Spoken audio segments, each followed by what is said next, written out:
C'est parti pour un nouveau rendez-vous avec l'actualité nationale et internationale sur Speed Lane TV. Mesdames et messieurs, bonsoir. Voici les titres du journal. Le ministère de la Justice et de la Législation met en garde contre les pratiques frauduleuses liées aux procédures de grâce présidentielle. Dans un communiqué publié ce jeudi, le garde des Sceaux appelle les détenus et leurs familles à la vigilance. Avant de se diluire, les futurs mariés sont invités à accorder une attention particulière à leur état de santé. Les examens prénuptiaux constituent une étape importante pour aborder la vie conjugale avec sérénité. Pourquoi sont-ils recommandés? Élément de réponse dans ce journal.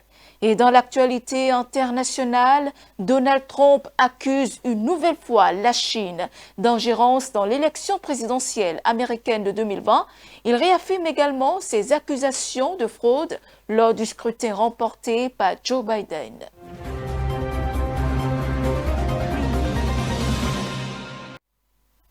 Je vous l'annonçais tout à l'heure en titre, le ministère de la Justice et de la Législation alerte sur une nouvelle forme d'escroquerie ciblant des détenus et leurs proches. Des personnes mal intentionnées leur demandent de l'argent en promettant une inscription sur une liste de bénéficiaires de la grâce présidentielle ou un aménagement de peine. Certaines n'hésitent pas à se faire passer pour des magistrats ou des responsables publics. Le ministère appelle à la vigilance et interdit formellement ces pratiques. Plus de détails dans ce récit. Le ministère de la Justice et de la Législation tire la sonnette d'alarme face à la recrudescence de manœuvres frauduleuses orchestrées par des individus se présentant comme des intermédiaires capables d'obtenir la grâce présidentielle en faveur de détenus. Selon les autorités, ces personnes profitent de la détresse des familles pour leur estorquer d'importantes sommes d'argent en leur faisant miroiter une prétendue intervention auprès des instances compétentes. Dans un communiqué officiel, le garde des Sceaux rappelle que la procédure de grâce présidentielle est strictement encadrée par les tests en vigueur. Elle relève exclusivement des institutions habilitées et ne saurait en aucun cas faire l'objet de négociations, de paiement ou d'interventions intermédiaires. Le ministère insiste sur le fait qu'aucun agent de l'État, aucune personnalité ni aucun particulier n'est autorisé à solliciter des fonds en échange d'une promesse d'obtention de la grâce présidentielle. Toute personne se livrant à de telles pratiques s'expose à la rigueur de la loi. Déterminé à mettre fin à ces agissements, le ministre de la Justice annonce que les auteurs de ces escroqueries seront recherchés et poursuivis conformément aux dispositions légales. Les services compétents ont été instruits afin d'identifier les réseaux impliqués et de traduire leurs membres devant les juridictions compétentes. Le ministère invite par ailleurs les familles des détenus à la prudence et les exhorte à ne céder à aucune sollicitation financière liée à une prétendue grâce présidentielle. Il recommande de se rapprocher exclusivement des services officiels pour toute information relative aux procédures en vigueur. À travers cette mise en garde, les autorités entendent protéger les citoyens contre les tentatives d'escroquerie et préserver la crédibilité des institutions de la République tout en réaffirmant leur engagement à faire respecter la loi.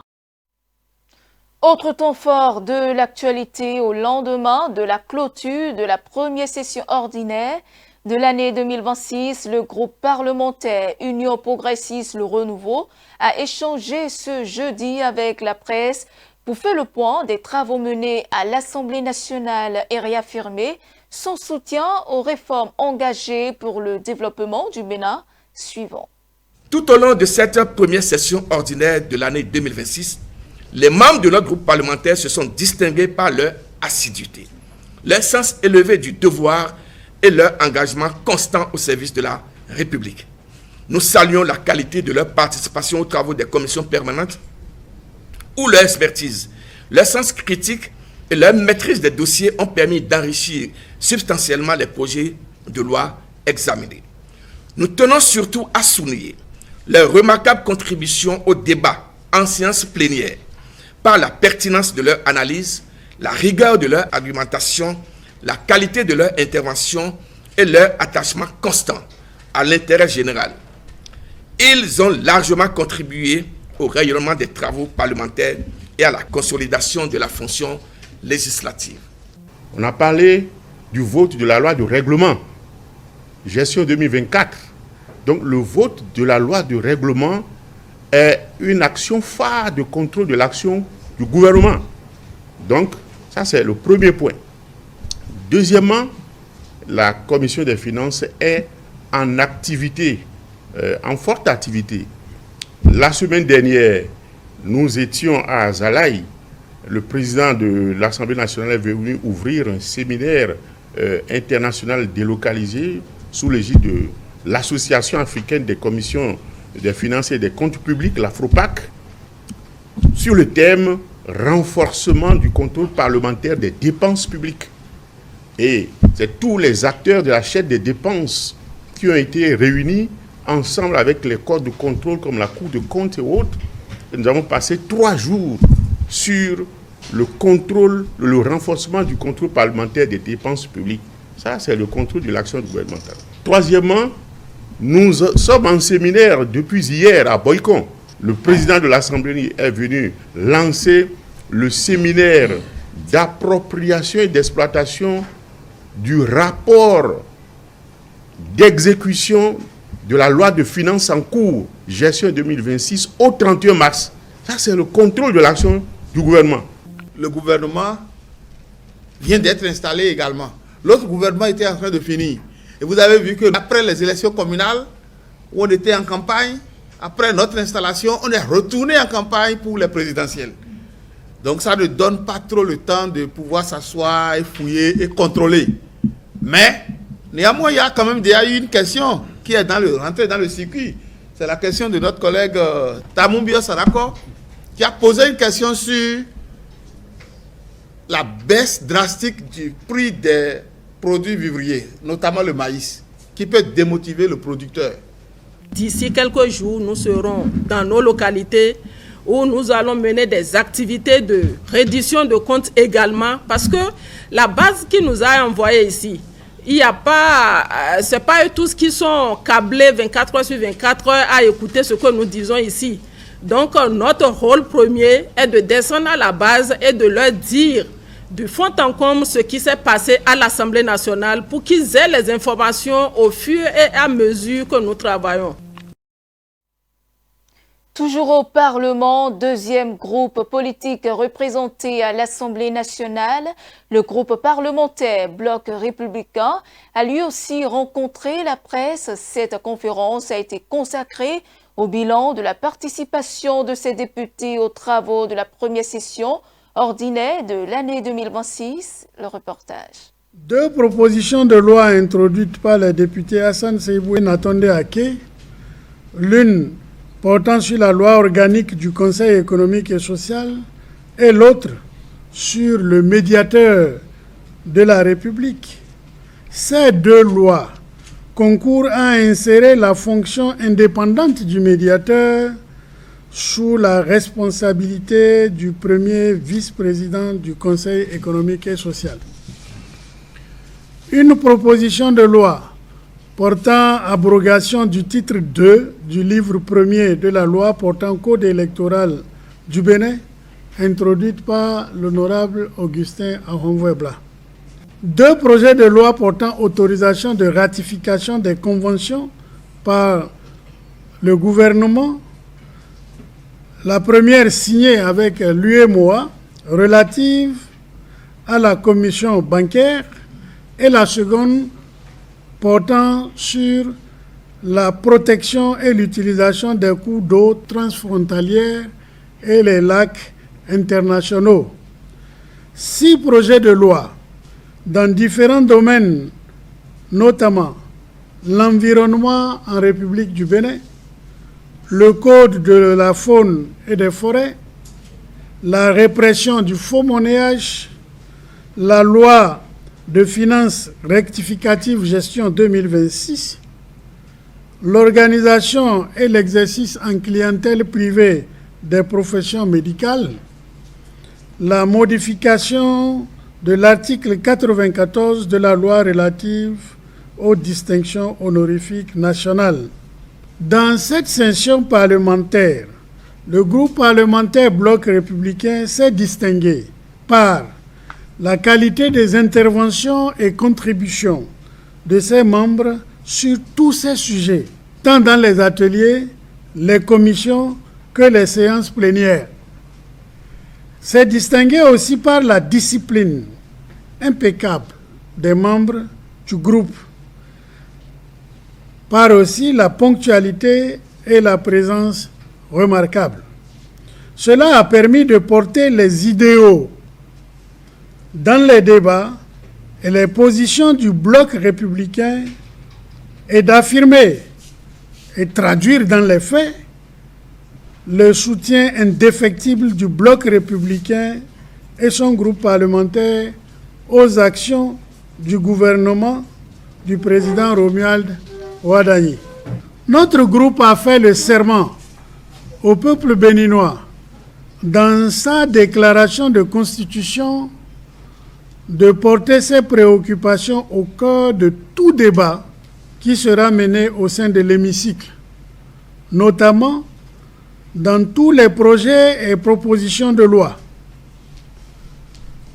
Nous nous sommes tenus à cela constamment et nous sommes convaincus que nous avons accompli cette mission de façon satisfaisante. Et dans un tout autre registre, à présent, dans l'effervescence des préparatifs du mariage, une étape importante est parfois mise au second plan. Les examens prénuptiaux. Pourtant, ces examens permettent aux futurs époux de mieux connaître leur état de santé et d'aborder leur vie de couple avec davantage de sérénité. Quelle place occupe-t-il dans la préparation du mariage? Élément de réponse dans ce reportage. Se marier est un moment important dans la vie de nombreux couples. Cependant, avant de se plonger dans les festivités nuptiales, il est crucial d'envisager une étape importante, les examens prénuptiaux. Ils sont une série de tests médicaux que les futurs mariés effectuent avant le mariage. Ils visent principalement à détecter d'éventuelles maladies transmissibles comme le VIH ou l'hépatite, ainsi qu'à évaluer la santé reproductive des deux partenaires. On fait les examens prénuptiaux, c'est des examens qu'on fait pour que lorsqu'on se met en couple, qu'on n'ait pas de problème. Parce que se mettre en couple veut dire qu'on va avoir des rapprochements sexuels, on va avoir des enfants, surtout en Afrique. Donc, pour prévenir, pour ne pas avoir des problèmes, parce que quand vous vous mettez ensemble, pour ne pas courir des risques d'avoir des maladies ou de ne pas pouvoir avoir des enfants. On examine, je vais dire 3 étapes. La première étape, c'est une consultation qu'on fait. Et la consultation, ça permet, il y a l'interrogatoire, on va interroger chaque élément du couple. Ça permet de connaître le profil de la personne. Deuxièmement, on va passer à l'examen clinique.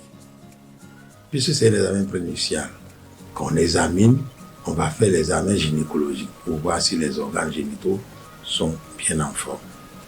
Il y a les seins, les organes génitaux masculins ou féminins, que tout est en forme. Donc chez l'homme, on l'examine pour voir, et la femme aussi, on l'examine. L'examen clinique. Et après, on va passer aux examens complémentaires. Là, on va demander des tests, des prises de sang. Dans les prises de sang, on va explorer, on va voir si les deux peuvent être compatibles. Des prises de sang, à savoir la détermination des additionnines irrégulières. On va voir la forme de l'hémoglobine pour savoir si les deux ont des hémoglobines compatibles ou des groupes sanguins compatibles. En dehors de ces tests cliniques, on va demander des analyses pour chercher des infections, pour voir si l'un ou l'autre n'a pas d'infection et s'il n'y a pas de risque de se contaminer. Il y a certains examens qu'on fait, certaines maladies qu'on explore systématiquement, la syphilis, le VIH, et les infections sexuellement transmissibles. Et puis, il y a aussi l'hépatite B et C. Voilà les infections que l'on explore dans les analyses. Se soucier de son bien-être avant le mariage n'est pas seulement une démarche responsable, mais également un cadeau que chaque couple se fait à lui-même. En prenant le temps d'effectuer ces tests, les futurs mariés s'assurent du bien-être de leur famille. Lorsque vous vous mettez ensemble, le système immunitaire est tel que, sur le plan immunologique, quand vous prenez le groupe sanguin, il y a le facteur Rhésus, par exemple. Le Rhésus, quand la femme est de Rhésus négatif, l'homme est de Rhésus négatif, de Rhésus positif, il peut y avoir des problèmes immunologiques. C'est-à-dire, sur le plan immunologique, les deux Rhésus qui sont opposés, ça va donner des anomalies et des problèmes. Ça va créer des problèmes chez l'enfant qui va être chez cette femme-là. Donc, le bébé va courir des risques. Et là, quand on sait déjà qu'il y a ce problème de Rhésus, ça va nous amener à savoir que quand il va y avoir des grossesses, on peut prendre des précautions. Donc c'est important de connaître. Si vous savez que votre partenaire est séropositif, vous avez le choix. Vous allez savoir que voilà ce qui vous attend. Si vous êtes prêt, vous y allez. En fait, tous ces examens-là permettent de savoir est-ce que c'est bon fait. Et on est en sécurité pour vivre ensemble. Les examens prénuptiaux ne sont pas seulement une formalité, mais une étape essentielle qui permet au couple de construire des fondations solides pour leur vie commune. Place à l'actualité internationale, le Nigeria a annoncé avoir achevé le rapatriement de 1490 de ses ressortissants vivant en Afrique du Sud où une vague de violence xénophobe a poussé des milliers de migrants à quitter le pays ces derniers mois. Les autorités nigérianes expliquent avoir lancé cette opération afin de protéger le citoyen face aux inquiétudes croissantes liées aux attaques visant les étrangers suivants. Le Nigeria a achevé le rapatriement de 1490 de ses ressortissants d'Afrique du Sud après une recrudescence des attaques xénophobes visant les migrants. Menée en coordination avec l'ambassade nigériane et des compagnies aériennes commerciales, l'opération a permis le retour des évacués qui ont été pris en charge dès leur arrivée avec un dépistage médical, un accompagnement psychologique et un hébergement temporaire. Abuja prévoit également un programme de réinsertion comprenant un soutien financier, un accès à l'emploi et à l'éducation. Le gouvernement affirme ainsi sa volonté de protéger sa diaspora en période de crise. En Afrique du Sud, les violences xénophobes contre les communautés étrangères restent un phénomène récurrent, souvent alimenté par les difficultés économiques et la concurrence pour l'emploi. Cette nouvelle évacuation pourrait raviver les critiques sur la gestion de ces violences par Pretoria et accroître la pression diplomatique afin de renforcer la protection des ressortissants étrangers. Aux États-Unis, le président américain est revenu sur l'élection présidentielle de 2020. Lors d'une allocution d'une vingtaine de minutes, il a réaffirmé que le scrutin lui avait été volé et a annoncé vouloir déclassifier des documents qui, selon lui, prouveraient une ingérence de la Chine dans le processus électoral. Les détails dans ce reportage. La Chine a-t-elle manipulé l'élection présidentielle américaine de 2020 perdue par Donald Trump? C'est en tout cas ce que pense le locataire actuel de la Maison-Blanche jeudi dans son discours à la nation. Donald Trump a mis en avant l'ingérence supposée de Pékin dans le processus électoral aux États-Unis il y a 6 ans, affirmant que la Chine a pu consulter le fichier électoral de son pays. Pendant plusieurs années, à partir du cycle électoral de 2020, la République populaire de Chine a mené ce que l'on considère comme la plus grande violation de données électorales de l'histoire.